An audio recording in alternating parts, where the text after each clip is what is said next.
वंदे मातरम साथियों, विशेषकर बेरोजगार युवा साथियों जो किसी भी वैकेंसी का इंतजार कर रहे हैं, उनके लिए एक बहुत बड़ी खबर है कि राजस्थान उच्च न्यायालय जोधपुर की तरफ से एक विस्तृत विज्ञापन जारी हुआ है, जिसमें काफ़ी बड़ी संख्या में जो लिपिकीय पद है या कनिष्ठ सहायक जो न्यायिक सहायक और कनिष्ठ सहायक जूनियर असिस्टेंट और लिपिक ग्रेड द्वितीय कलर ग्रेड सेकंड के विरुद्ध जो पद है उनके लिए संयुक्त भर्ती परीक्षा का एक विज्ञापन जारी हुआ है।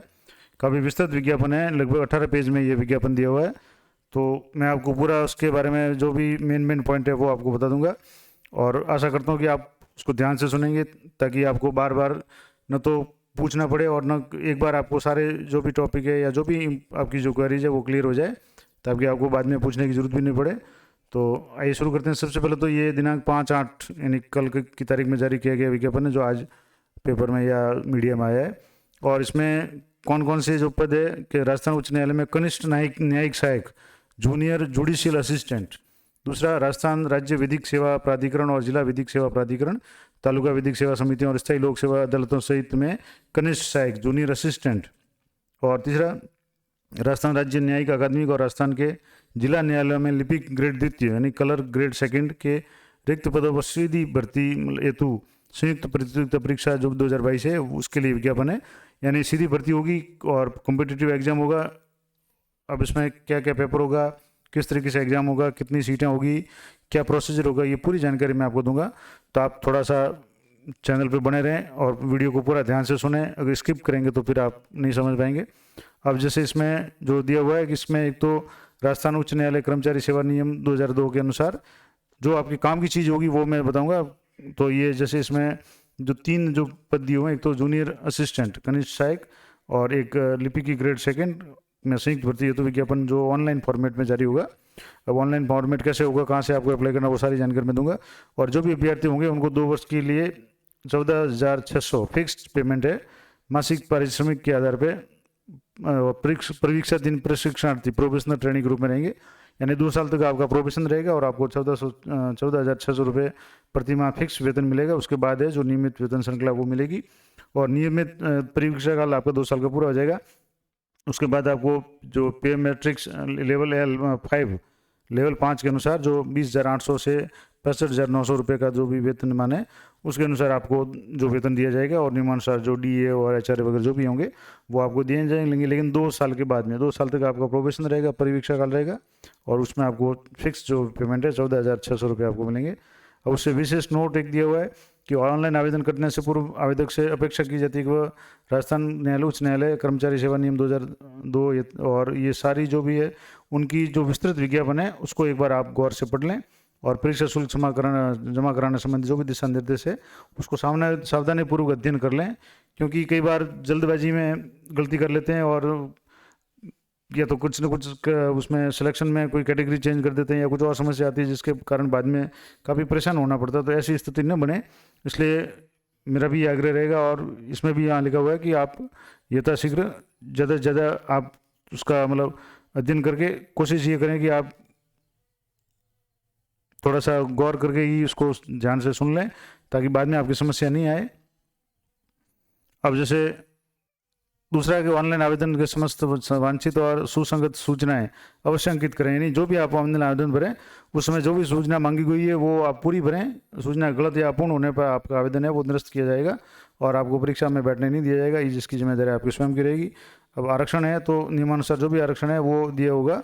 अब कितनी सीटें क्या होगी ये सारी जो उसमें ये संलग्नक है यानी अटैच जो है कि राजस्थान उच्च न्यायालय में कनिष्ठ न्यायिक के कितने पद है, लिपि की ग्रेड द्वितीय के कितने पद है और कनिष्ठ सहायक विधिक सेवा प्राधिकरण के कितने पद है। उसके अलावा जिला न्यायालयों में लिपिक ग्रेड द्वितीय के कितने पद है, टीएसपी क्षेत्र के अलग पद दिए हुए हैं, नॉन टीएसपी के अलग दिए हुए हैं। ये सारी जानकारी है वो वीडियो में पूरी मैं आपको बताऊँगा। इसके अलावा जो जिला विधिक सेवा प्राधिकरणों में भी जो टीएसपी नॉन टीएसपी के हिसाब से कितने कितने पद है वो सारी संख्या मैं आगे आपको बता दूंगा। अब इन उपयुक्त रिक्त पदों की संख्या में किसी भी समय नियमानुसार बढ़ोतरी या कमी की जा सकती है, जिसके लिए पुनः या शुद्धि पत्र जारी नहीं किया जाएगा।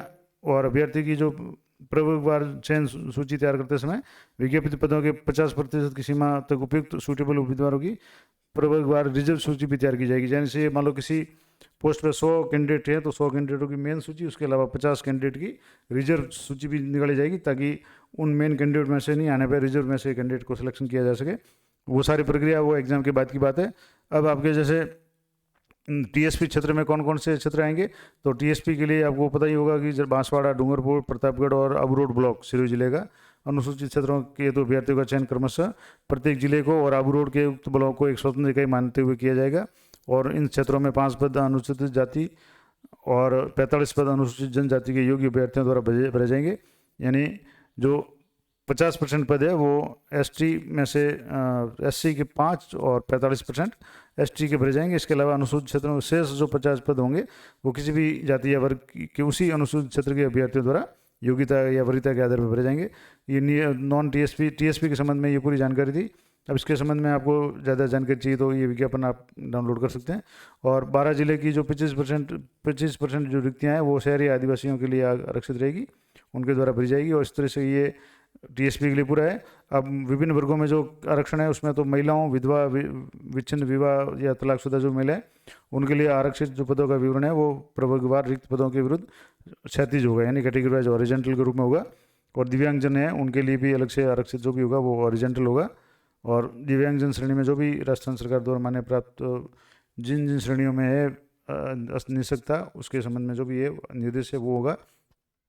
अब उत्कृष्ट खिलाड़ियों के कोटे के संबंध में है कि उनको कुछ विशेष जो आउटस्टैंडिंग स्पोर्ट्समैन है उसमें कौन कौन आएंगे, तो ये राजस्थान के जो जिनका बोनाफाइड राजस्थान का मूल निवास है और उन्होंने ये इसमें दिया हुआ है कि कॉलम 3 में जो टेबल में दिया हुआ है और कॉलम 2 में जो दिया हुआ है इसके अनुसार इनको कौन कौन से, जैसे आपने इंटरनेशनल ओलंपियाड में भाग लिया है तो नेम ऑफ चैम्पियनशिप है वो ओलंपिक गेम्स है समर वाले, ओलंपिक काउंसिल ऑफ एशिया है उसके एशियन गेम्स है, या साउथ एशियन ओलंपिक काउंसलिंग है। इनके द्वारा जो भी खेल कोटे से जो भी सर्टिफिकेट है वो मान्य होंगे, लेकिन इनकी जो भी नियमानुसार है वो आपके पास योग्यता होनी चाहिए। या इनके अलावा, यानी ये तो है ही, ये उत्कृष्ट खिलाड़ियों में आरक्षण है तो आपके पास ये सर्टिफिकेट इनमें से होना चाहिए। या medal winner in the individual और team event in any school national games, या आपके पास में नेशनल लेवल का जो सर्टिफिकेट हो स्कूल लेवल का, जिसमें आपने या तो विनर हो या आपने टीम इवेंट में भाग लिया हो, वो होना चाहिए। और school games federation of India द्वारा जो मान्यता प्राप्त हो, या मेडल विनर इन इंडिविजुअल टीम, ये खेल संबंधित जो खेल कोटे से संबंधित जो पूरा है। आप खेल उत्कृष्ट खिलाड़ी हो तो जो भी आरक्षित पदों का आरक्षण है कुल रिक्त पदों के विरुद्ध 36 रूप में होगा, वो आगे आपके उसके क्लासिफिकेशन में आपको बता दिया जाएगा। भूतपूर्व सैनिकों का जो भी आरक्षण है वो भी रिक्त पदों के विरुद्ध हॉरिजॉन्टल रूप से होगा, यानी नियमानुसार जो भी होगा। उसके अलावा 36 रूप आरक्षण जिस श्रेणी में अनुसूचित जाति जनजाति अन्य पिछड़ा वर्ग, आर्थिक पिछड़ा वर्ग, कमजोर या सामान्य वर्ग के आवेदक चयनित होगा उसे उसी संबंधित वर्ग में आवेदक में समायोजित किया जाएगा। और राजस्थान की अनुसूचित जाति जनजाति अन्य पिछड़ा वर्ग या महिलाओं, विधवा वगैरह इनके भी जो भी नियम है वो नियमानुसार जो भी आरक्षण का लाभ होगा वो दे होगा। और भर्ती हेतु अभ्यर्थी की श्रेणी के संबंध में उसकी पात्रता का मूल्यांकन आवेदन की अंतिम तिथि तक जारी प्रमाण पत्र के आधार पर किया जाएगा। नहीं, जब जिस दिन आप आवेदन जारी कर रहे हैं या आवेदन भरने की जो अंतिम तारीख है उस तारीख तक आपके पास उसकी पात्रता होनी चाहिए, यानी उस जो भी कैटेगरी है संबंधित कैटेगरी का सर्टिफिकेट आपके पास उस तारीख तक का होना जरूरी है।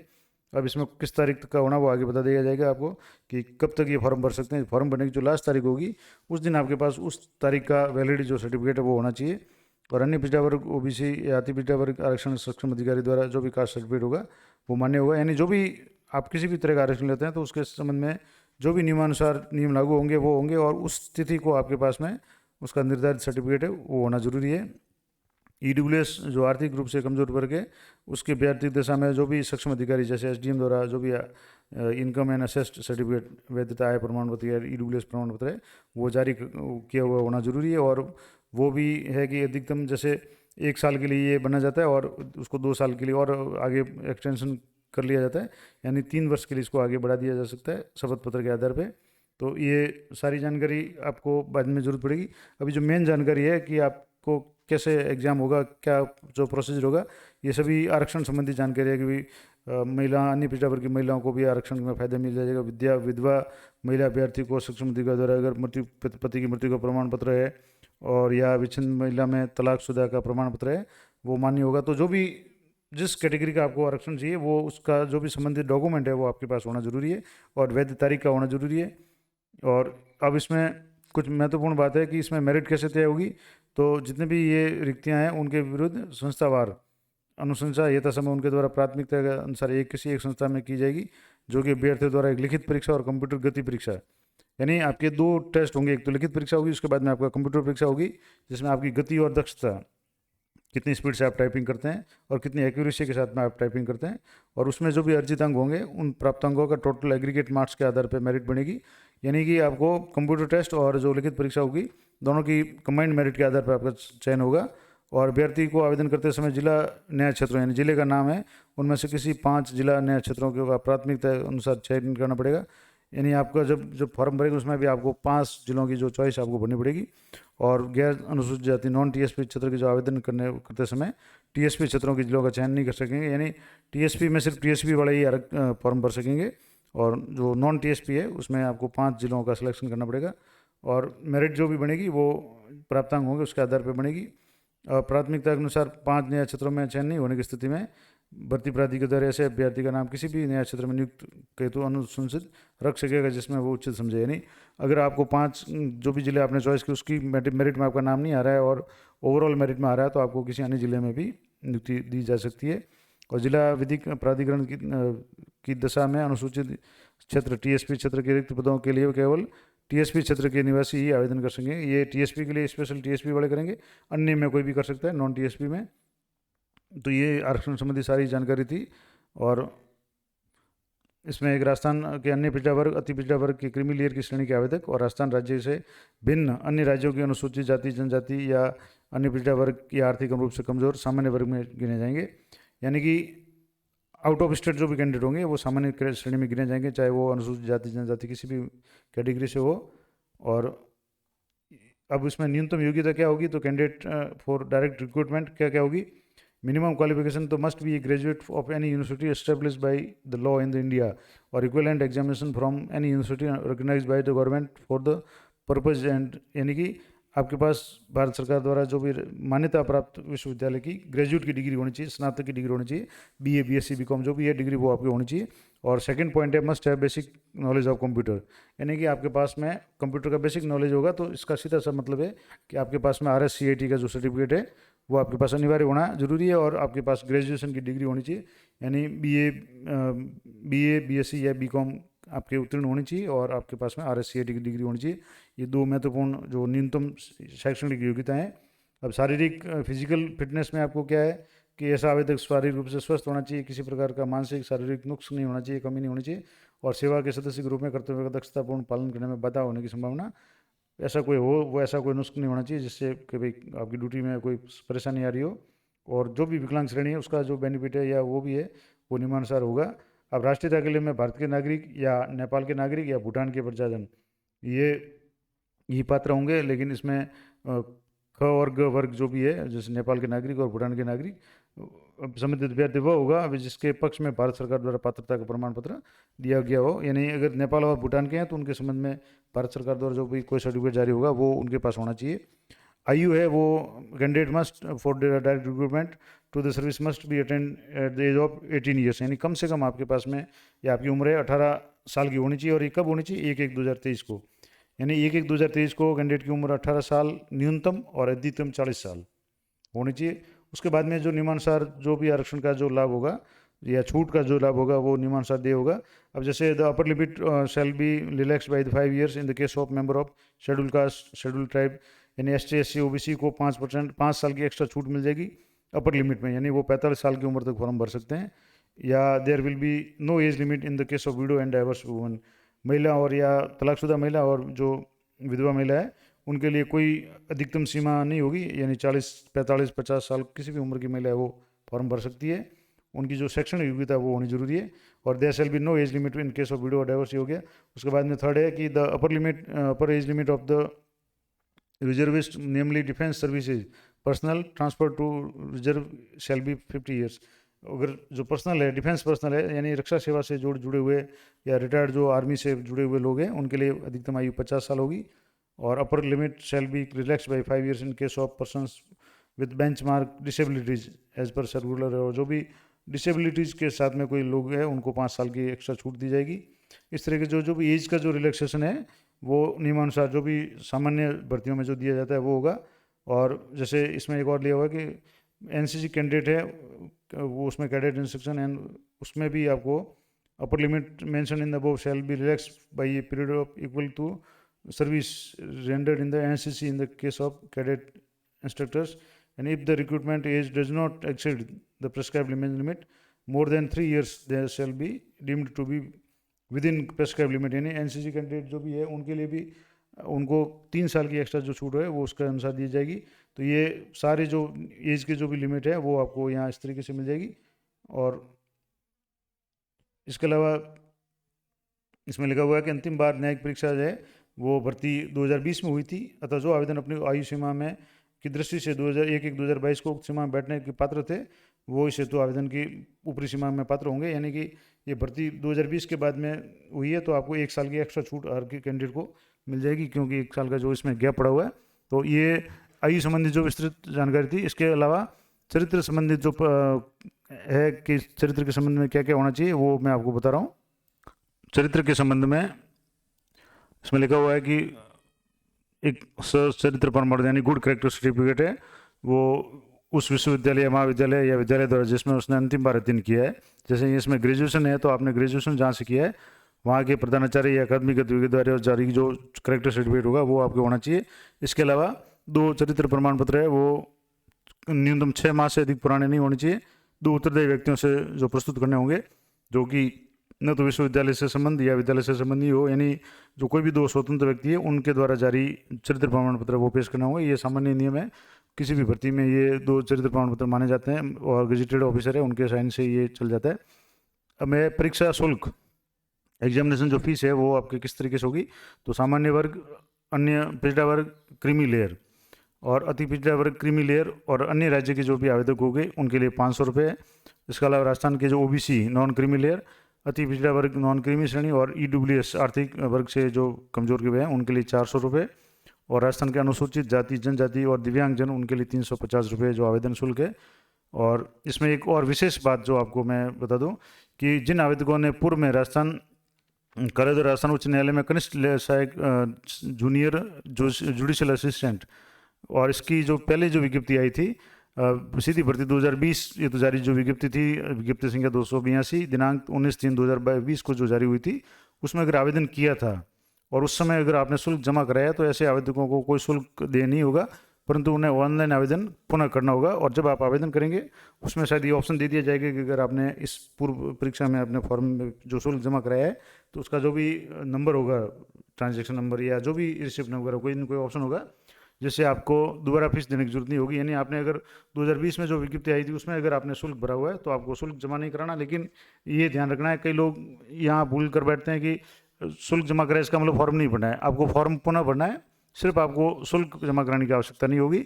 आप जो भी पुराना शुल्क जमा करें उसके रेफरेंस वगैरह नंबर कोई भी जो भी होगा ऑनलाइन में जो ऑप्शन होगा उसके अनुसार आपको ये फ़ायदा मिल जाएगा। जैसे अभी रिट वाले एग्जाम में भी हुआ था कि जिसने रिट पहले बार जो जिस साल जो रिट कैंसिल हुई थी अगर वो परीक्षा अगर अब दोबारा जिन्होंने रिट दिए उनको फीस भरने की आवश्यकता नहीं थी, लेकिन फॉर्म ऑनलाइन अप्लाई करना जरूरी था।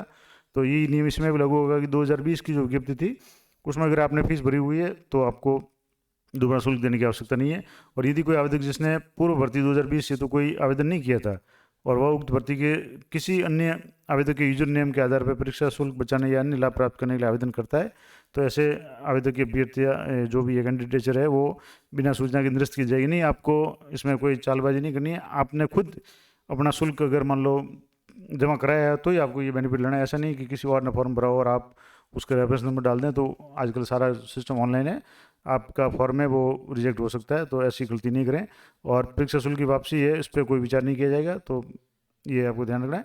और नियुक्ति के लिए अर्हता है क्या क्या होगी, कौन कौन से होंगे कि एक तो नो मेल और female candidate who has more than 1 wife और husband living shall be eligible for appointment to the service. यानी एक से अधिक पति या पत्नी है तो आप योग्य नहीं है। No female candidate who is married to person having already a wife living shall be eligible for appointment.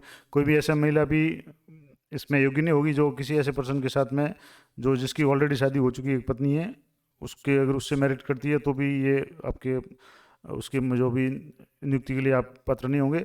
या no married candidate shall be eligible for appointment to the service if he और she had at the time of this और her marriage separate any डोरी, यानी आपने किसी को दहेज लिया है तो भी आप ये पात्र नहीं होंगे। हालांकि जब नियुक्ति होती है तो उस समय आपको ये दहेज नहीं लेने का सर्टिफिकेट वगैरह आपको ये सारे जमा कराने पड़ते हैं। और no candidate shall be eligible for appointment if he has more than 2 children, यानी 2 से अधिक संतान है तो भी आप नियुक्ति के पात्र नहीं होंगे। ये सारी चीज़ें हैं जो हर विज्ञप्ति में होती है, ये कॉमन नियम है, तो ये विशेष आपको ध्यान रखना है। अब इसमें परीक्षा कैसे होगी, तो परीक्षा कॉम्पिटिटिव एग्जाम होगा, यानी प्रतियोगिता परीक्षा होगी। Shall be held in test to ability of candidate from the following subjects and each subject will carry number of marks as shown under. कौन कौन से पेपर होंगे, किस तरीके से होगी। जो पहला पेपर रिटन टेस्ट होगा वो आपके 1 पेपर ऑफ 300 मार्क्स होगा। अब 300 मार्क्स में से आपको हिंदी का जो पेपर होगा 100 नंबर का, 100 नंबर का इंग्लिश का होगा और 100 नंबर का जनरल नॉलेज का होगा। और minimum marks SC ST physical candidate के लिए 120 नंबर आने चाहिए कम से कम, और फॉर अदर कैंडिडेट्स 135 नंबर न्यूनतम आने चाहिए। हालांकि जो मेरिट बनेगी वो अधिकतम से बनेगी, लेकिन न्यूनतम इतने अंक होने चाहिए। और 2 घंटे का ये पेपर होगा और 300 प्रश्न होंगे, तो काफ़ी फास्ट आपको ये देखना पड़ेगा, क्योंकि 300 मार्क्स होंगे और 2 घंटे का पेपर है, तो नंबर एक प्रश्न कितने होंगे वो मैं इसको बता देता हूँ। जैसे इसमें लिखा हुआ है कि each part shall have 50 multiple choice questions, यानी जैसे 100 नंबर का है तो उसमें 50 प्रश्न होंगे, 50 इंग्लिश के होंगे, 50 हिंदी के और 50 GK के होंगे, यानी 150 सवाल होंगे। 2 घंटे में आपको करने होंगे और प्रत्येक प्रश्न है वो 2-2 अंक का होगा, तभी 50 प्रश्न है वो 100 अंक के हो जाएंगे, और 50 प्रश्न में 100 अंक के हो जाएंगे। और इसमें OMR शीट होगी और there shall be no negative marking, गलत आंसर के लिए कोई नेगेटिव मार्किंग नहीं होगी। अब सिलेबस हिंदी में क्या होगा, और हिंदी इंग्लिश और GK है, तो हिंदी में आपके संधि समास उपसर्ग प्रत्यय पर्यायवाची शब्द और विलोम शब्द अनेकार्थ शब्द शब्द युग्म है, शब्द शुद्धि है, वाक्य शुद्धि वाच्य है, या वाक्यांश के लिए एक सार्थक शब्द है, 1 वर्ड है, मुहावरे लोकोक्तियाँ वगैरह है। इंग्लिश में आपको इंप्रूवमेंट ऑफ सेंटेंसेज है, यानी वाक्य सुधार है, टेंस है, सिक्वेंस ऑफ टेंस है, वॉइस एक्टिव पैसिव वॉइस है, नरेशन डायरेक्ट इनडायरेक्ट जो है वो है, और ट्रांसफॉर्मेशन ऑफ सेंटेंसेज जैसे असर्टिव टू नेगेटिव इंट्रोगेटिव जो सेंटेंसेस वगैरह है वो है। इसके अलावा आर्टिकल्स है, डिटर्मिनर्स है, प्रोपोजिशन है, और इसमें और वर्ब और agreement, degrees of adjectives, connectives है, सिनोनिम्स है, एंटोनिम्स है, 1 वर्ड है, और प्रीफिक्स सफिक्स है, और कन्फ्यूजेबल वर्ड्स यानी जो कन्फ्यूजिंग करने वाले शब्द है, आइडियम फ्रेजेज यानी लोकोक्ति मुहावरे वगैरह ये है। और GK में आपके करंट GK होगा, जियोग्राफी एंड नेचुरल रिसोर्सेज होगा, और history and culture of Rajasthan होगा। ये GK में आपके 3 भाग होंगे, करंट पे विशेष ध्यान होगा, इसके अलावा ज्योग्राफी और नेचुरल रिसोर्सेज यानी प्राकृतिक संसाधन होंगे, और हिस्ट्री और कल्चर यानी इतिहास और संस्कृति राजस्थान की होगी। ये तीनों पेपर होंगे। उसके बाद में सेकंड जो ऑप्शन जो सेक्शन होगा, यानी पहला जो भी सेक्शन होगा उसमें आपकी 300 अंकों की जो परीक्षा होगी, उसमें से आपको न्यूनतम 120 सामान्य ये ST SC उनके लिए, और सामान्य कैंडिडेट के लिए 135 अंक अनिवार्य है, और उसमें 2 घंटे का पेपर होगा। और जो सेकंड पार्ट होगा परीक्षा का उसमें रिटन टेस्ट और कंप्यूटर होगा, कंप्यूटर टेस्ट होगा। इसमें आपकी स्पीड और एफिशिएंसी चेक की जाएगी, जिसमें आपको फर्स्ट जो है इसमें लैंग्वेज हिंदी इंग्लिश में आपको 5 मिनट का टाइम दिया जाएगा। 5 मिनट में आपको मैक्सिमम 25 मार्क्स मिलेंगे, और इसमें भी 25 मार्क्स, और इनमें से आपको 20 मार्क्स लाने ज़रूरी है ST SC OBC ये PH के लिए, और अदर्स के लिए 22.5 मार्क्स लाने ज़रूरी है। और एफिशिएंसी टेस्ट है आपको 10 मिनट का जो भी टेस्ट होगा, हिंदी इंग्लिश में आपको टाइपिंग करनी होगी। और इसके लिए जो भी होगा कि आपको कृतिदेव 10 जो फॉन्ट है वो आपको एक तो काम में लेना है, और इंग्लिश के लिए आपको कैलिबरी जो फॉन्ट है वो काम में लेना पड़ेगा। और मिनिमम स्पीड शुड भी 8000 यानी 8000 वर्ड्स की डिप्रेशंस पर आवर, 1 घंटे में 8000 की जो स्पीड है, यानी अगर आप नॉर्मल टाइपिंग थोड़ी स्पीड से कर लेते हैं तो आप इसमें क्वालिफाई कर जाएंगे। और एफिशिएंसी टेस्ट में भी taken in on the word processing software, it shall be include formatting of text paragraph वगैरह, यानी जो वर्ड है MS वर्ड में आपको टाइपिंग करनी पड़ेगी, और टाइपिंग के आधार पे आपको इसके मार्क्स जो भी है दिए जाएंगे। और इसमें हिंदी टाइपिंग में आपको कृतिदेव 10 फॉन्ट काम में लेना पड़ेगा, और इंग्लिश के लिए आपको कैलिबरी करना पड़ेगा।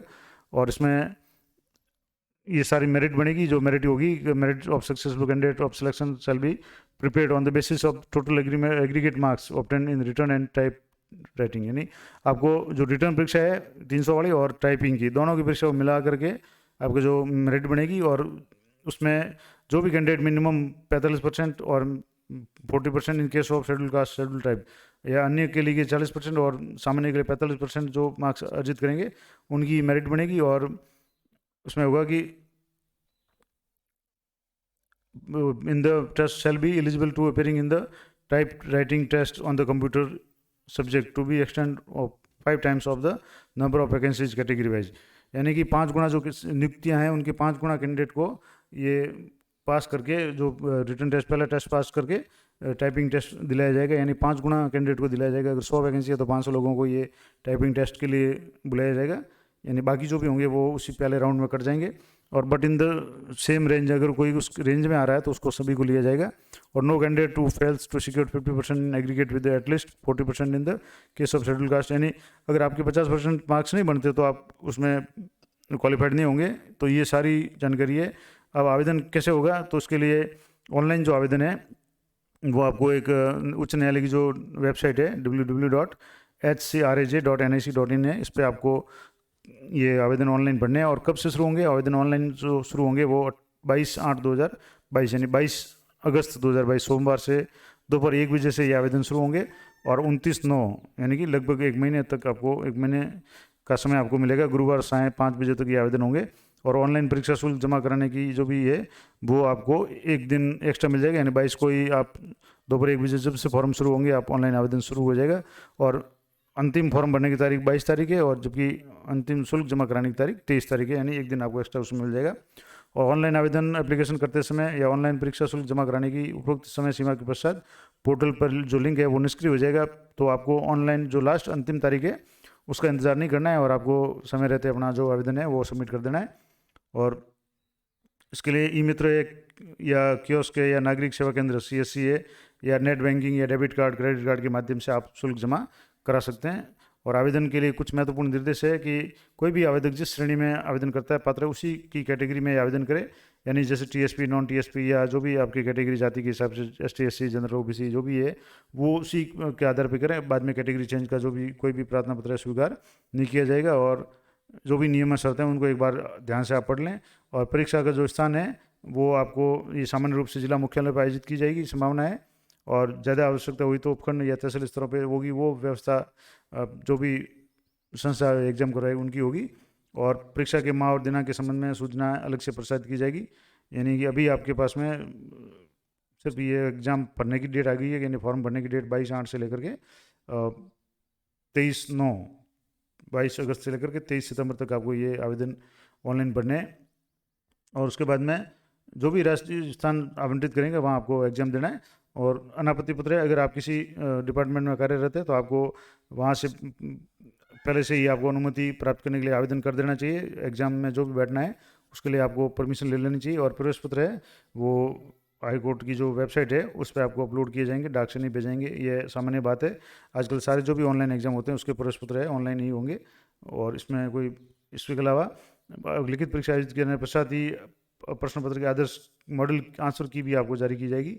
आप उसमें अपनी जो भी है वो चेक कर सकते हैं। तो ये सारी जानकारी थी। अब इसमें और एक और जानकारी दी हुई है कि जो किए जाने की दिनांक से 6 माह की अवधि में प्रस्तुत किए आवेदन पर ही सूचना नियमानुसार दी जाएगी, यानी अगर उससे संबंधित कोई भी आपके भर्ती प्रक्रिया के लंबन काल के दौरान नहीं प्रदान की जा सकेगी, यानी फाइनल परिणाम घोषित होने के 6 माह के अंदर ही आपको कोई भी अगर जानकारी चाहिए तो वो मिलेगी, उसके बाद नहीं मिलेगी। और ये जो भी मूल दस्तावेज वगैरह है वो आपको जब आपका नियुक्ति होगी तो उस समय आपको पेश करने पड़ेंगे। और किसी भी विद्यार्थी परीक्षा सम्मिलित होने किसी प्रकार का भत्ता या भोजन देय वगैरह, भोजन भत्ता वगैरह नहीं होगा। और परीक्षा का जो परिणाम है वो भी जो भी उच्च न्यायालय की जो वेबसाइट है उस पर जारी किया जाएगा, व्यक्तिगत रूप से कोई सूचना नहीं दी जाएगी। और परीक्षा में किसी प्रकार के जो इलेक्ट्रॉनिक आइटम है, मोबाइल फ़ोन, ब्लूटूथ, कैलकुलेटर वगैरह, ये सामान्य जानकारी है। ये सारी बताऊंगा तो ये बहुत बड़ा वीडियो हो जाएगा, तो ये एक बार देख लें आप, इसमें कोई विशेष नहीं है। अब ये हेडलाइन एक तो है कि आपके ऑनलाइन आवेदन और परीक्षा संबंधी परीक्षा की निवारण जानकारी है तो हेल्पलाइन है। और हेल्पलाइन क्या है, ये नंबर दिए हुए हैं जैसे 0291 और 2888100 और 288101 पे आप कार्यालय के दौरान संपर्क कर सकते हैं इस संबंध में अगर कोई जानकारी चाहिए तो। और अब इसमें कुछ पदों की जानकारी दी हुई है कि जैसे यहाँ राजस्थान उच्च न्यायालय में कनिष्ठ सहायक के जो कितने पद है, तो ये कनिष्ठ सहायक के 320 पद है, उसमें से EWS के जो भी 32 पद है, सामान्य के 116 पद है। इस तरीके से ये राजस्थान उच्च न्यायालय में कनिष्ठ सहायक के पद है। इसके अलावा जो नेक्स्ट सेकंड है उसमें आपके राजस्थान न्यायिक अकादमी में लिपिक ग्रेड सेकंड के जो पद है वो इसमें 4 पद है कुल, और 4 जनरल के पद है। इसके अलावा ये राजस्थान विधिक सेवा प्राधिकरण में कनिष्ठ सहायक की जो भी रिक्त पद है जो उसका है उसमें 18 पद है। और गैर अनुसूचित क्षेत्र यानी नॉन टीएसपी में जिला न्यायालयों में लिपिक ग्रेड सेकंड के जो भी पद है वो जिलावार दिए हुए हैं। जैसे अजमेर में 101 है, अलवर में 175 है, और इस तरीके से जैसे जयपुर में मेट्रो में 111, मेट्रो सेकंड में 125, इस तरीके से कुल 1985 पद इसमें है जिला न्यायालयों की लिपिक ग्रेड सेकंड के पद है। इसके अलावा इसके आगे अनुसूचित क्षेत्र यानी टीएसपी क्षेत्र के जो भी जिले हैं जिसमें आगू रोड ब्लॉक सिरोही का, प्रतापगढ़, डूंगरपुर और बांसवाड़ा, इसमें 69 जो पद है वो है। और इसके अलावा नॉन टीएसपी क्षेत्र के जिला विधिक प्राधिकरण है उसमें भी आपके 343 पद है, और इसके अलावा नॉन टीएसपी में भी काफ़ी पद है। तो ये पूरी जानकारी थी, और कुल मिलाकर के आपके लगभग इसमें 2756 जो पद है वो है। तो ये पूरी जानकारी थी। आशा करता हूँ ये आपके लिए उपयोगी रहेगी, और इस संबंध में अगर कोई जानकारी चाहे तो आप मुझे कमेंट करके बता सकते हैं। तो मिलते हैं नेक्स्ट वीडियो में, तब तक जय हिंद, जय भारत।